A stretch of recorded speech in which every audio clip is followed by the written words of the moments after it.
Were the decisions in the Treaty of Westphalia just? The Treaty of Westphalia concluded the 30 Years' War and settled many disputes between Protestants and Catholics.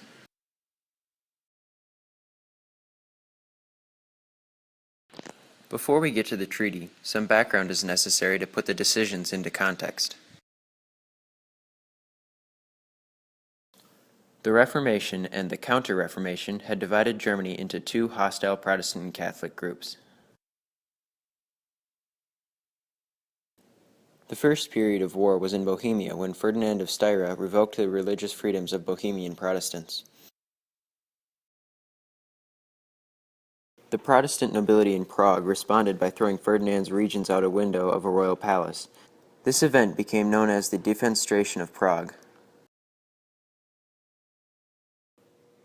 Ferdinand was named Holy Roman Emperor, Ferdinand II, but Bohemian Protestants declared the Calvinist leader of the Palatinate, Frederick V, their king.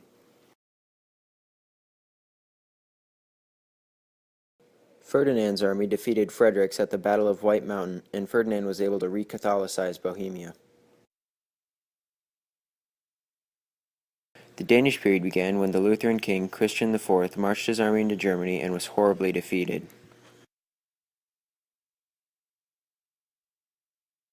Ferdinand had Albrecht of Wallenstein march an army of 100,000 into Denmark, crushed Protestant resistance, and enforced the Edict of Restitution, which reaffirmed the illegality of Calvinism.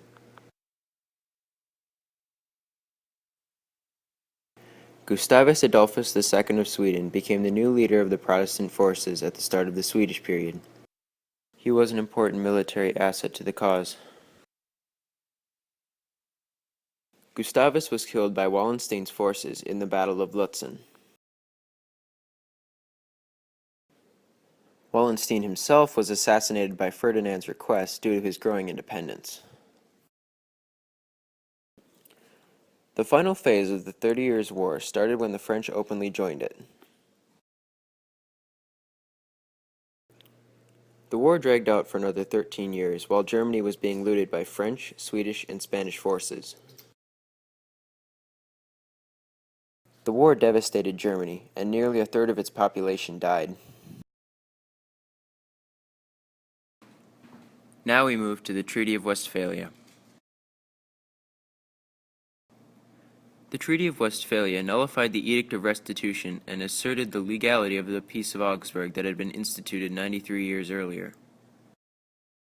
The Peace of Augsburg didn't recognize Calvinism or Anabaptism, which was unfair even though they were both a form of Protestantism. However, the Treaty of Westphalia extended the Peace of Augsburg's provisions for religious toleration to the Calvinist Church. The states of the empire had to allow at least private worship, liberty of conscience, and the right of emigration to Roman Catholics, Lutherans, and the Calvinists within their domains.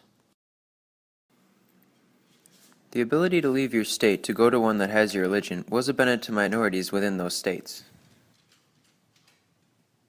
However, it should not have been only one religion per state, because it was only dividing Germany further. In conclusion, I don't believe that the Treaty of Westphalia was just because it divided the states by religion legally, and religious division is what caused the war in the first place.